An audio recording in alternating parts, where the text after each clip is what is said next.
നിന്നെയല്ല, ഭഗവാൻ കൃഷ്ണനെയാ വിളിച്ചത്. ഇങ്ങനെ എപ്പോഴും വിളിച്ചോണ്ടിരുന്ന ഭഗവാൻ ഒരു പണിയും ചെയ്യാൻ പറ്റില്ല. അമ്മയോട് കോപിക്കും. ഇല്ലുണ്ണി, ഈ അമ്മയ്ക്ക് ഭഗവാൻ മാത്രമേ ഒരു തുണയുള്ളൂ. ഭഗവാന് കുറച്ച് പൂ കൊണ്ടുവന്നാലെന്താ? ദിവസം പൂ തരുന്നത് ഞാനല്ലേ? എന്റെ കാര്യങ്ങളൊക്കെ നോക്കാൻ ഉണ്ണിക്കുട്ടനെ ഭഗവാൻ വിട്ടതാണെങ്കിലോ? അയ്യേ, എന്നെ ആരും പറഞ്ഞു വിട്ടതൊന്നല്ല. ഉണ്ണി, അവിടെ നിൽക്കുന്നേ, അവിടെ നിൽക്കാൻ. അടുക്കളയിലേക്ക് എങ്ങും പോകണ്ട.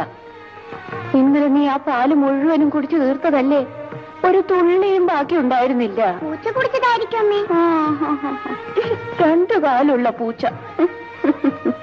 അമ്മേ, അമ്മയുടെ കൃഷ്ണൻ ആരായിരുന്നു? വെണ്ണയും പാലും കട്ടുകാരൻ ആളല്ലേ? അത്